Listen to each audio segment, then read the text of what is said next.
So many of us were taught to hold back on expressing our emotions. Whether as females, a lot of us were told, don't rock the boat, be polite, be a good girl. And men were told, don't show sadness, don't show when you're afraid, don't show that softer side. Whatever it is, we've all learned this. And what I've discovered is that there's a hidden cost to not expressing emotions, and it may well come out as chronic pain. That's what I'm talking about today. I'm your host, Jane Hogan. This is Wellness by Design, and I'm going to be talking about why expressing your emotions matters, what the difference is between emotions and feelings, the cost of suppressing our emotions, how we can express ourselves safely. And I've got some simple tools for you to try. All right, I'm really looking forward to talking about this with you. So I'll see you inside the episode.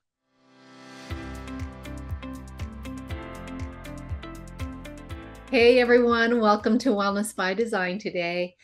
I used to think I had to be strong all the time and I couldn't say what I was feeling. And if I was mad at someone, I really honestly believed it was better for me not to say anything at all. And I grew up this way, and it's just how it was for me. So I was always polite and being good. And when my mother passed, and afterwards I started, there's a lot of stuff going on, a lot of family dynamics in my family of origin.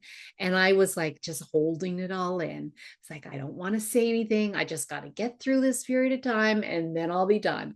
And I was holding so much in. And guess what? It came out. Those emotions came out as pain. And eventually it was rheumatoid arthritis. But I realize now that not expressing myself, and it wasn't just for that period of time, it was really my whole life, not expressing myself, not learning a safe way to express my emotions, probably contributed to pain. And I see it now in a lot of people too. Well, we have these discussions often in my groups how we have like just been zipping stuff up, like, no, I don't want to say anything. And we've just been going through this over our entire lifetime. And men as well in my group taught things like they never wanted to show their vulnerable side. They were taught to not ever be weak and or cry, like that it was weak to express emotions, that soft side. And so that is a problem as well. And we know now there are plenty of studies linking not expressing emotions, repressing emotions, and chronic conditions later in life, things like autoimmune like I had, and all kinds of things. I was really, many of you know this if you've been following me for a while, that Louise Hay book, You Can Heal Your Life. That was kind of the first time that I ever heard that emotions could lead to um, health problems or different physical conditions in the body. So I've always been interested since I read that, this mind body connection, and how thoughts that we're having, we may not be expressing it, but thoughts that we were having could be leading to physical problems. So when I read this book years before rheumatoid arthritis, and then when I did get diagnosed with rheumatoid arthritis, of course I got the book and I looked up, what does this mean? So rheumatoid arthritis, deep criticism of authority, feeling very put upon. And that was exactly what I was feeling right, in the year leading up to the symptoms coming on, and perhaps way, way, way before that, always feeling like I have to do everything. I have to, and then feeling resentful for doing it. But I was the one that took things on. So it's kind of ridiculous. But when I read that, I could see, oh my gosh, I know what's going on. And so we need to learn to express our emotions. And when we do that, we can release them because they do get trapped in the body. They really do. So it matters. Expressing or not expressing, it matters because there's a connection between what what we're thinking and feeling, our emotions and our feelings, and our nervous system. And we know now as well that thoughts that lead to, you know, things that, where we don't feel safe or we feel angry, this is leads to a dysregulated state of our nervous system. So in other words, we can get stuck in a fight, flight, fear kind of response. Fawn is another one, fawn response. So we can get stuck in this response. And when we're stuck in that response, we're not ever getting into the healing response. And so our body can't heal. And actually, it can actually lead to breakdown. And then that leads to disease in the body.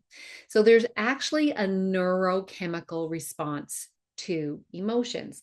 Now, here's another great book. I love this one. It's called Molecules of Emotion: The Science Behind Mind-Body Medicine by Dr. Candace Pert.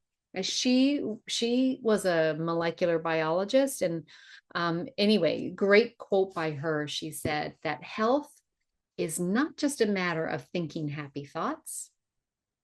Sometimes the biggest impetus to healing can come from jump-starting the immune system with a burst of long suppressed anger. So there you go. Sometimes we need to let it out. Now, we don't want to damage our relationships. There are healthy ways to do that, to express your emotions. So I'm going to talk about that. But if we don't express our emotions, especially those negative emotions, then we can get stuck in that sympathetic state, the fight, flight, freeze state. And that can fuel pain and other health conditions. And actually, we even know from the scientific studies that people with chronic pain have impaired vagal tone. Now, the vagus nerve is what gets activated when we are in the parasympathetic. That's that rest, digest, repair state. So people with chronic pain have lost vagal tone. That vagus nerve is not getting activated because they're very seldom in that parasympathetic state, the rest, digest, repair state. They're most often in the other state. And of course, we can't heal. We just can't heal there. So that's why I talk about the nervous system so much. Okay, let's talk about what's the difference between emotions and feelings. So as far as the way I see it is, emotions is kind of like the word. It's the word, the idea, the thought, and then the feeling is the response in the body or the body's interpretation.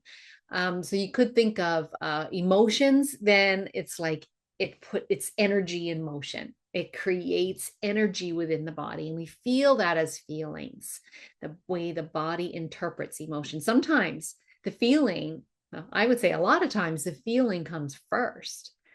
So let's just talk about when you may have felt this. You've had this before. So for example, maybe you're thinking about, let's just say, having an uncomfortable conversation with someone. What happens when you think about it? You start to feel a little bit nervous in your belly, perhaps. Maybe you're getting knots in your stomach, right? That is the feeling in the body of that emotion of nervousness or uncomfortableness about this conversation. What about grief? We all know we have thoughts of sadness if we've perhaps lost a loved one. Where do you feel it? There's a visceral feeling in your body. When my mother died, I could feel the grief, that heaviness, and just like just sadness. I could feel it in my body. So we all know that we have these feelings. Some of us are less in tune with what's going on in our body because most of the time, a lot of us are in our heads all the time. It takes a really strong emotion to really feel it in our body. But the truth is, we can feel a lot of feelings in our body when we start to tune in. But that's what it is. The feelings, the emotion is like the idea, the thought, the word. The feeling is that actual visceralness, what we feel in our body as a result. You might feel sometimes like a lump in your throat if you're trying to like if you need or even like dryness in your throat if you're nervous about something. Well, what about if we are suppressing? What's that really costing us for suppressing?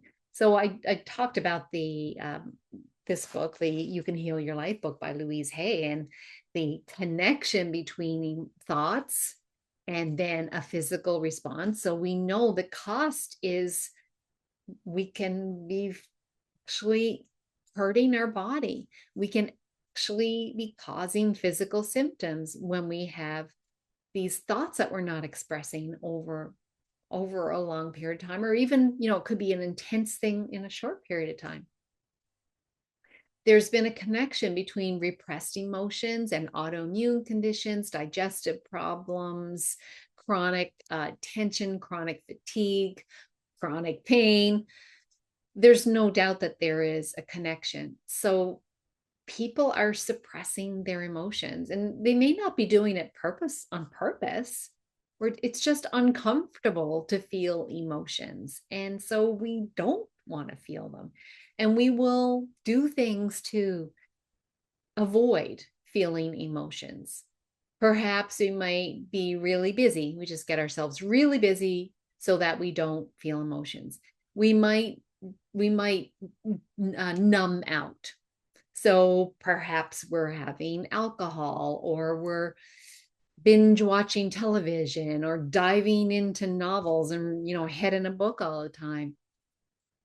These are ways that we can actually be numbing. We avoid uncomfortable confrontations by people pleasing. We just go along with everyone, or we might decide that we're just rather than say no, even though we want to say no, I don't want to do this thing, or I don't want to be there. We decide that we'll just go along with it. And even though we don't want to do it, I don't know who said this, but someone said, no is just a way of avoiding feeling uncomfortable for a moment. If we could just be okay with feeling a little bit uncomfortable, because we do know as well that uncomfortable feelings don't last very long. The average feeling lasts only about 90 seconds in our body. Yet we do all kinds of things to avoid feeling uncomfortable. But what if we could just feel uncomfortable for a minute, just express ourselves and just feel it? So let's talk about freedom through expressing ourselves, and how we can do that in a safe way so that we're not lashing out at people or harming our relationships. A lot of times that's what we want. We just don't want to harm relationships. We can learn how to just feel emotions, not having to fix them. Being okay with feeling sad sometimes. Being okay with feeling resentful sometimes. Being okay with these different uncomfortable feelings. We can do it. So here are some strategies that you can try. We can name it. So just like, okay, what am I feeling right now? So try to put a name on it, and just by acknowledging it, I'm feeling sad now, or I'm feeling embarrassed right now, or I'm feeling powerless right now. Just kind of noticing what you're feeling. And I would take it to the next step and notice where in your body you're feeling it. Where do you feel? If you're feeling embarrassed, where do you feel embarrassed? For me, a lot of times it's in my solar plexus, just where those ribs begin to splay out in that area. And you can choose to just notice the area. Maybe you can like almost try to move it or hug it from the inside. You can imagine breathing, like imagine the breath breathing through that area. So I would imagine for my solar plexus that I'm breathing down, imagine the breath going into that solar plexus. And maybe I might even try to like push it out a little bit and pull it in a little bit with moving with the breath. And kind of thinking like it's an area that needs some loving attention, and I've got you. I'm here for you. Okay, I notice you. I notice you feel intense there. I got you. Let's let's just we're in this together. As long as you want me, I'm here for you.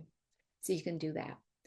Journaling, another great way just to like let it out, safely express your feelings. My mother used to say when our feelings and our problems are in our head, they're in a small space. And when we let them out, they're in a bigger space. So they don't seem so bad.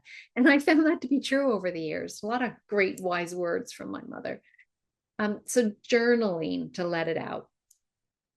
You could write a letter to someone, just like you don't have to send it, but you could write a letter to express your feelings, right?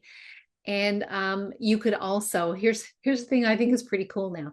In this age of people walking around, say, with their talking away, people just think they're talking to someone on their phone, right? Whether they've got earbuds in or whatever.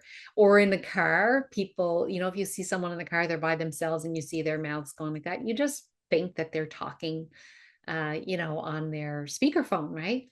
So perhaps you might just go for a drive or a walk and just talk and let it out that way. People will just think that you're talking to someone. It's no big deal, but it's a way that we can express it. And when we can express it, we have the opportunity to feel it. And maybe it might mean that you're going to cry. And that's okay too. I don't know how many times I heard people say, don't cry, don't cry. Cry. If you feel like crying, just cry. Let it out. If you feel like yelling, let it out. That's another thing you could do. Perhaps you want to do this by yourself, but you can like, let out your feelings like that. Make noise to let it out. And then, or maybe it might be like laughing, it might be anger, it might be yelling, whatever it is, you just let it out and release it. There's other tools that you can do like with the body. So I already mentioned about like tuning into the body and breathing in that area. So that's a great thing to do. EFT tapping, emotional freedom technique, tapping. So it's where you're expressing your emotions at the same time that you're tapping on meridian points. And so as you're going around expressing how you're feeling, you're tapping on these points. So if you want to, there's a great free app called the Tapping Solution by Nick Ortner. Just search for that wherever you get your apps, the Tapping Solution, and there's all kinds of great tapping sequences you can try.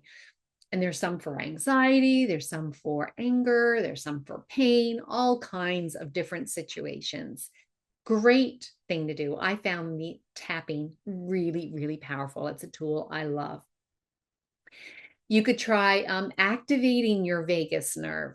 So the vagus nerve, it goes again around all of your organs, and it branches out, goes up through your neck, branches out, and it connects to your brain. And as I mentioned, if we've been constantly repressing our emotions, then we're probably a lot of times in that sympathetic state, that stress response of the nervous system. And then it gets harder to activate the relaxation response because the vagus nerve loses tone. So we can activate that vagus nerve. It touches our vocal cords. So humming, gargling, splashing cold water on your face, massaging your ears, are moving your eyes back and forth or all around. These are great ways to activate that vagus nerve. And just notice before you do it, how do you feel? And then do a little practice for a few minutes and then notice how you feel afterwards. You'll probably notice that there's a difference. And then the somatic tracking. So you might just want to, like I talked about before, tuning into the feeling in your body. And then I would say, notice what you're feeling without judgment. So just kind of approach it with curiosity. So that's interesting. I had this thought about talking with someone about this situation, and I noticed that I felt this tightness in my solar plexus. That's kind of interesting. What else could I notice when I breathe into it a little bit, it starts to loosen. So what I'm doing here is tracking in the body what I'm feeling, but without judgment, without, oh, this is bad. This is so bad. I'm so nervous. Instead of that, I was like, oh, this is interesting. I'm getting a little bit of tightness there. So it's a different way of approaching it. And you could just do a body scan. So just the action of doing a body scan. So there's lots of these on the internet. If you want to do a search on YouTube, or if you've got one of the meditation apps, if you just search body scan, there's all kinds of guided experiences with a body scan. And it's just like very neutral, observing what's going on in your body. And it's just a way to kind of get out of the you're feeling what you're feeling and noticing it. So it's just allowing you a way to feel the feelings. And so let's just talk about how we can bring this into our lives. And I just encourage you to do this. It may feel a little bit uncomfortable at first if you've been used to not expressing your feelings, like probably that's the way you are. That's the way a lot of us are. It may feel a little bit uncomfortable at first. Just reframe that thought to say, feeling isn't weakness, it's wisdom. It's a way home. It's a way to feel at home in your body. And it's really you just feeling your truth. It's a way that you can open up the doors for healing. Remind yourself that every step you take towards emotional awareness, being aware of your emotions and feeling them in your body, is a step towards freedom, whatever that freedom means to you. Because on some level, when we're not expressing ourselves, we are not free. It's holding us back. It's creating rigidity in our behaviors. It's creating rigidity in the body. And eventually the body will speak. It will out. It will have its say no matter what. So you are designed to feel. And through feeling, you can create space for healing. You might want to just ask yourself, what emotion might be asking to be felt today? What emotion wants to be heard today? If it's chronic pain that you're feeling, I have created this great little guide. It's a journal with 5 prompts. It's all about what is pain trying to tell me. So I'll have a link in the description, in the notes, if you want to download that guide. And it's a great way to understand, because at some level, pain is the body's way of trying to express what it hasn't been able to express. So you could ask the body, ask the pain, what are you trying to tell me? If you've liked what I've shared with you today, please subscribe, give me a great rating if you feel like doing that, leave a review. Every time you do that, it really helps other people find my podcast, and that helps me get better guests, more interesting guests, and really helps it reach more people. And I'm so grateful for you for being here today and being part of this. But before we go, I want to give you the one thing you can do today. So what I would say, guess what I'm going to say after this show today? I would say, have some quiet time. I prefer to do this in the morning before your day gets busy. Set aside, it doesn't have to be a lot of time, just a few minutes, 5-10 minutes, to either journal or speak or just ask, tune into your body, give it the opportunity to express emotions. What emotions are you trying to feel? And just let it out. Whatever's bugging you, just let it out. When you let it out, it doesn't seem so bad because it's in a bigger space. All right. I want to also tell you about some books that have been really influential for me in exploring all this, the connection between mind and body, between emotions and pain, or emotions and and health conditions. So this is one by Gabor Mate, When the Body Says No, the Hidden Cost of Stress, because suppressing emotions does create stress. This is another great one by Bessel van der Kolk, The Body Keeps the Score, Brain, Mind, and Body in the Healing of Trauma. We know that with trauma, of course, a lot of times this has been suppressed. Another, so maybe a little bit of a heavy read, but I love this, and I love Bruce Lipton. So this is Bruce Lipton, often called the father of epigenetics. The Biology of Belief, Unleashing the Power of Consciousness, Matter, and Miracles. Now, that's a lot of books. Pick, if you like reading, just pick one, or you can just tune into me because I do the reading for you and I share stuff for you. So thanks so much for joining me on Wellness by Design today. I'm looking forward to sharing what I've been learning with you. I've got some other great guests coming up. So thanks again for being here. Don't forget to share this with someone who needs to hear it. Leave a rating or review and comment. Let me know what you thought of this, whether you're watching this on YouTube or whether you're listening to a podcast app or maybe on my website. Wherever it is, I'd love to hear from you. And maybe if you have been watching it, maybe you want to listen when you're out for a walk, or maybe if you've been listening, maybe you want to tune into YouTube.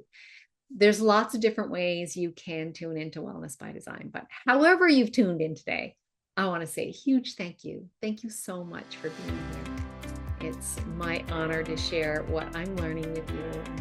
It's my honor and it's my passion. All right, I'll see you again soon on Wellness by Design.